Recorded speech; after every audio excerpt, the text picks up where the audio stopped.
3 weeks after the storm, and Raceland is still showing damage from Hurricane Ida. The ubiquitous tarps and piles of debris are everywhere down here, and power isn't coming back on until the end of the month. At Arthur Lorette's home, a neighbor's steel roof clipped his roof towards the end of the hurricane. All the storms come through, a couple hours they're over. This one just sat and kept coming and coming and coming.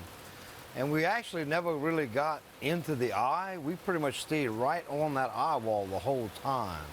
It was pretty hairy for a while. The flying roof debris shattered the orange tree in Arthur's front yard. It's a symbol of the year he's had as a produce grower, constant rains and disappointing yields. Ida finished off his crop this year. The fall crop was planted, and in about 3 weeks we was going to start harvesting, and that crop's completely destroyed. So we recultivated and replanted most of it. Time didn't allow for rains here again, so time didn't allow us to replant at all. But then we're looking at another 60 days before we can even come close to harvesting anything from that crop, probably closer to 90 days, where we would have been harvesting in 30, 40 days. So we're spinning, but we're not getting it back in.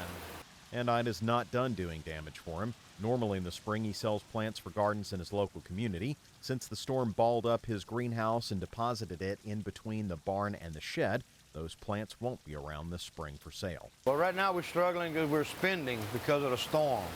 We're buying supplies we normally wouldn't buy, trying to cover greenhouses, trying to cover barns and do what we can do. We're burning gas in generators. We have no power. We won't have power till the end of the month. In the meantime, he won't have income until November, barring another storm or freeze between now and then. Still, he's replanted his lost fields, holding on to the resilience of the people of South Louisiana and the joy of nurturing living things. We're struggling, but we're surviving. We're resilient. We'll come back from it. Now, of course, Lafourche Parish was not the only one affected by Ida.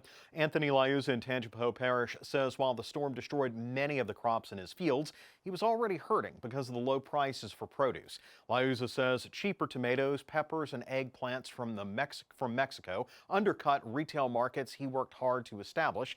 In fact, Liuzza says he lost money on every box of bell peppers he sold this year. And guys, Anthony and Arthur Lorette both suffered this year, not only from those low markets, but from the rainfall that has just poured on us all year long. Ida aside, many of the crops in Lafourche Parish have just been washed away. I mean, even where it didn't completely wipe out fields, a 40% loss on, say, Arthur's tomatoes is still a big deal. Oh, yeah, no, that's an expensive crop to plant. And here we are. Nicholas is actually coming in right now as we're recording this. You were out in the rain earlier today. Yeah, that's why I'm dressed like this. Yeah, they don't need more of this. And then how long has it been since Mr. Lorette even had a paycheck? July.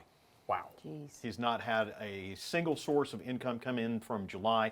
And that's why I want to make the point of, if you're out there shopping and want to help people like Arthur Lorette, please continue to shop at your local farmers markets. His stuff, of course, isn't in the markets right now because he doesn't have any. It'll be November before some of that stuff gets back in, and that's barring any freezes. So the main thing is we need to continue the culture that we've had from the pandemic, to shop local, to shop at these farmers markets, get that fresh food. It's the best stuff you can get. It's the freshest stuff, and it will help support people like Arthur Lorette. Well, that's a great point for reminding us, and a great story too. Thank you, Neil Melancon.